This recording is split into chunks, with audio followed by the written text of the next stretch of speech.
शुरू अल्लाह के नाम से जो सब पर मेहरबान है, बहुत मेहरबान है। यासीन, हिकमत से भरे कुरान की कसम, तुम यकीनन पैगंबरों में से हो, बिल्कुल सीधे रास्ते पर। यह कुरान उस ज़ात की तरफ से उतारा जा रहा है जिसका इक़्तिदार भी कामिल है, जिसकी रहमत भी कामिल, ताकि तुम उन लोगों को ख़बरदार करो जिनके बाप दादाओं को पहले ख़बरदार नहीं किया गया था, इसलिए वो गफलत में पड़े हुए हैं। हकीकत यह है कि उनमें से अक्सर लोगों के बारे में बात पूरी हो चुकी है, इसलिए वो ईमान नहीं लाते। हमने उनके गलों में तोक डाल रखे हैं जो ठोड़ियों तक पहुँचे हुए हैं, और इस वजह से उनके सर ऊपर को उठे रह गए हैं। और हमने एक आड़ उनके आगे खड़ी कर दी है और एक आड़ उनके पीछे खड़ी कर दी है, और इस तरह उन्हें हर तरफ से ढांप लिया है, जिसके नतीजे में उन्हें कुछ सुझाई नहीं देता। और उनके लिए दोनों बातें बराबर हैं, चाहे तुम उन्हें ख़बरदार करो या ख़बरदार ना करो, वो ईमान नहीं लाएंगे। तुम तो सिर्फ़ ऐसे शख्स को ख़बरदार कर सकते हो जो नसीहत पर चले और खुदाए रहमान को देखे बग़ैर उससे डरे। चुनांचे ऐसे शख्स को तुम मग़फ़िरत और बाइज़्ज़त अज्र की खुशखबरी सुना दो। यकीनन हम ही मुर्दों को ज़िंदा करेंगे, और जो कुछ अमल उन्होंने आगे भेजे हैं हम उनको भी लिखते जाते हैं, और उनके कामों के जो असरात हैं उनको भी। और हमने एक वाज़े किताब में हर चीज़ को पूरा पूरा अहाता कर रखा है। और ए पैगंबर, तुम उनके सामने एक बस्ती वालों की मिसाल पेश करो जब उनके पास रसूल आए थे। जब हमने उनके पास शुरू में 2 रसूल भेजे तो उन्होंने दोनों को झुटला दिया, फिर हमने तीसरे के ज़रिए उनकी तायीद की, और उन सब ने कहा कि यकीन जानो हम तुम्हारे पास रसूल बनाकर भेजे गए हैं। उन्होंने कहा तुम्हारी हकीकत इसके सिवाय कुछ भी नहीं कि तुम हम जैसे ही आदमी हो, और खुदा रहमान ने कोई चीज़ नाजिल नहीं की, और तुम सरासर झूठ बोल रहे हो। उन रसूलों ने कहा हमारा परवरदिगार खूब जानता है कि हमें वाकई तुम्हारे पास रसूल बनाकर भेजा गया है, और हमारी जिम्मेदारी इससे ज़्यादा कुछ नहीं कि साफ साफ पैगाम पहुंचा दें। बस्ती वालों ने कहा हमने तुम्हारे अंदर नहूसत महसूस की है, यकीन जानो अगर तुम बाज ना आए तो हम तुम पर पत्थर बरसाएंगे, और हमारे हाथों तुम्हें बड़ी दर्दनाक सज़ा मिलेगी। रसूलों ने कहा तुम्हारी नहूसत खुद तुम्हारे साथ लगी हुई है, क्या ये बातें इसलिए कर रहे हो कि तुम्हें नसीहत की बात पहुंचाई गई है? असल बात यह है कि तुम खुद हद से गुजरे हुए लोग हो। और शहर के परले इलाके से एक शख्स दौड़ता हुआ आया, उसने कहा ए मेरी कौम के लोगों, इन रसूलों का कहना मान लो, इन लोगों का कहना मान लो जो तुमसे कोई उजरत नहीं मांग रहे और वो सही रास्ते पर हैं। और भला मैं उस ज़ात की इबादत क्यों ना करूं जिसने मुझे पैदा किया है, और उसी की तरफ तुम सबको वापस भेजा जाएगा। भला क्या उसे छोड़कर मैं ऐसों को माबूद मानूं कि अगर खुदाए रहमान मुझे कोई नुकसान पहुंचाने का इरादा कर ले तो इनकी सिफारिश मेरे किसी काम ना आए और ना वो मुझे छुड़ा सकें।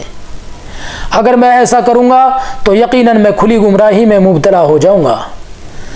मैं तो तुम्हारे परवरदिगार पर ईमान ला चुका, अब तुम भी मेरी बात सुन लो। आखिरकार बस्ती वालों ने उसको कत्ल कर दिया, और अल्लाह ताला की तरफ से उससे कहा गया कि जन्नत में दाखिल हो जाओ।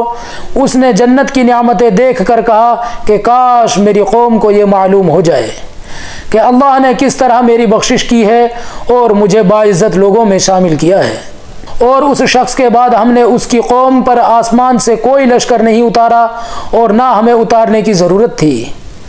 वो तो बस एक ही चिंगाड़ थी जिससे वो एकदम बुझकर रह गए।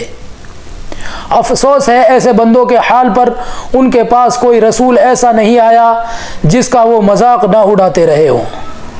क्या उन्होंने नहीं देखा कि उनसे पहले हम कितनी कौमों को इस तरह हलाक कर चुके हैं कि वो उनके पास लौट कर नहीं आते।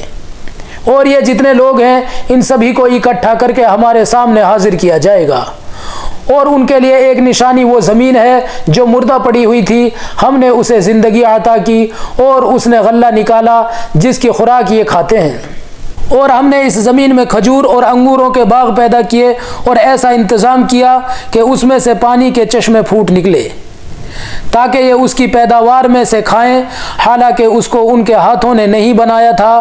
क्या फिर भी ये शुक्र नहीं करेंगे? पाक है वो ज़ात जिसने हर चीज़ के जोड़े जोड़े पैदा किए हैं, उस पैदावार के भी जो ज़मीन उगाती है, और ख़ुद इंसानों के भी, और उन चीज़ों के भी जिन्हें ये लोग अभी जानते तक नहीं हैं। और उनके लिए एक और निशानी रात है, हम उस पर से दिन का छिलका उतार लेते हैं तो वो यकायक अंधेरे में रह जाते हैं और सूरज अपने ठिकाने की तरफ चला जा रहा है। ये सब उस ज़ात का मुकर्रर किया हुआ निज़ाम है जिसका इक़्तिदार भी कामिल है, जिसका इल्म भी कामिल है। और चाँद है कि हमने उसकी मंजिलें नाप तोल कर मुकर्रर कर दी हैं, यहाँ तक कि वो जब उन मंजिलों के दौरे से लौट कर आता है तो खजूर की पुरानी टहनी की तरह पतला होकर रह जाता है।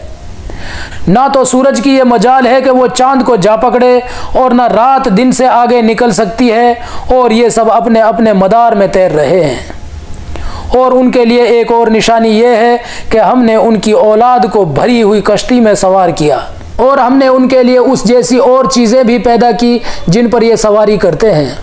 और अगर हम चाहें तो उन्हें गर्क कर डालें, जिसके बाद ना तो कोई उनकी फरियाद कर पहुँचे और ना उनकी जान बचाई जा सके।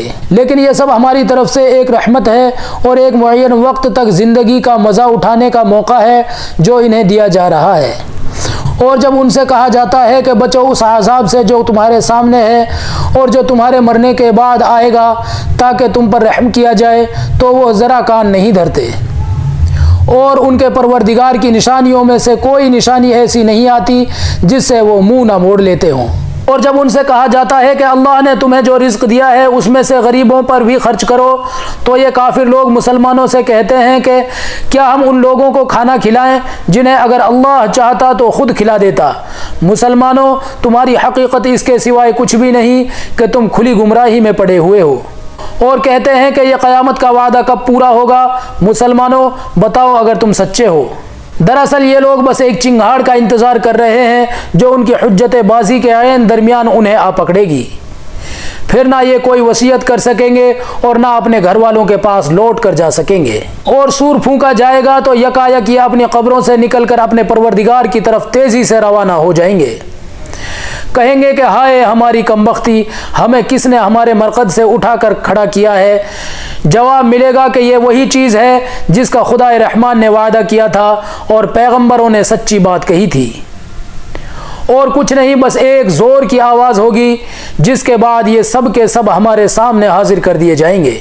चुनांचे उस दिन किसी शख्स पर कोई जुल्म नहीं होगा और तुम्हें किसी और चीज़ का नहीं बल्कि उन कामों का बदला मिलेगा जो तुम किया करते थे। जन्नत वाले लोग उस दिन यकीनन अपने मशगले में मगन होंगे। उनकी बीवियां घने सायों में आरामदेह नशिस्तों पर टेक लगाए हुए होंगी। वहाँ उनके लिए मेवे होंगे और उन्हें हर वो चीज़ मिलेगी जो वो मंगवाएंगे। रहमत वाले परवरदिगार की तरफ से उन्हें सलाम कहा जाएगा और काफिरों से कहा जाएगा कि ए मुजरिमों, आज तुम मोमिनों से अलग हो जाओ। ए आदम के बेटों, क्या मैंने तुम्हें यह ताकीद नहीं कर दी थी कि तुम शैतान की इबादत ना करना, वो तुम्हारा खुला दुश्मन है, और यह कि तुम मेरी इबादत करना, यही सीधा रास्ता है। और हकीकत यह है कि शैतान ने तुम में से एक बड़ी खलकत को गुमराह कर डाला, तो क्या तुम समझते नहीं थे? यह है वो जहन्नुम जिससे तुम्हें डराया जाता था। आज उसमें दाखिल हो जाओ क्योंकि तुम कुफ्र किया करते थे। आज के दिन हम उनके मुंह पर मोहर लगा देंगे और उनके हाथ हमसे बात करेंगे और उनके पांव गवाही देंगे कि वो क्या कमाई किया करते थे। और अगर हम चाहें तो यही दुनिया में उनकी आंखें मलिया मेट कर दें, फिर ये रास्ते की तलाश में भागे फिरें, लेकिन उन्हें कहाँ कुछ सुझाई देगा। और अगर हम चाहें तो उनकी अपनी जगह बैठे बैठे उनकी सूरतें इस तरह मस्क कर दें कि ये ना आगे बढ़ सकें और ना पीछे लौट सकें। और हम जिस शख्स को लंबी उम्र देते हैं उसे तख्लीक एतबार से उलट ही देते हैं। क्या फिर भी उन्हें अकल नहीं आती?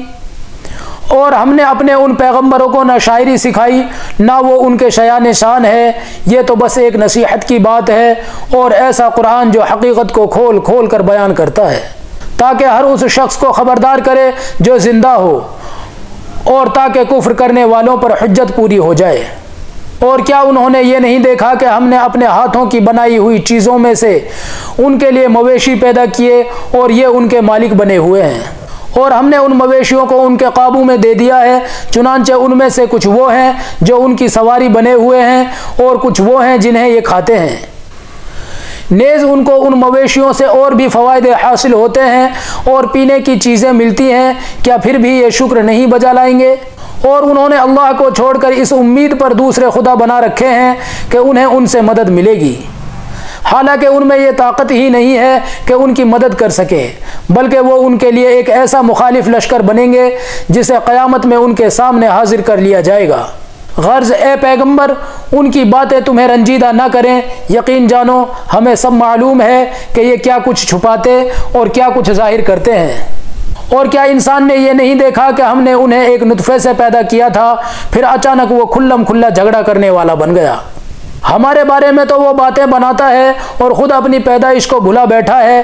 कहता है कि उन हड्डियों को कौन ज़िंदगी देगा जबकि वो गल चुकी होंगी। कह दो कि उनको वही ज़िंदगी देगा जिसने उन्हें पहली बार पैदा किया था, और वो पैदा करने का हर काम जानता है। वही है जिसने तुम्हारे लिए सरसब्ज दरख्त से आग पैदा कर दी है, फिर तुम ज़रा सी देर में उससे सुलगाने का काम लेते हो। भला जिस ज़ात ने आसमान और ज़मीन को पैदा किया है, क्या वो इस बात पर कादिर नहीं है कि उन जैसों को दोबारा पैदा कर सके? क्यों नहीं, जबकि वो सब कुछ पैदा करने की पूरी महारत रखता है। उसका मामला तो यह है कि जब वो किसी चीज़ का इरादा कर ले तो सिर्फ इतना कहता है कि हो जा, बस वो हो जाती है। गर्ज पाक है वो ज़ात जिसके हाथ में हर चीज़ की हुकूमत है और उसी की तरफ तुम सबको आखिरकार ले जाया जाएगा। सदक़ल्लाहुल अलीयुल अज़ीम।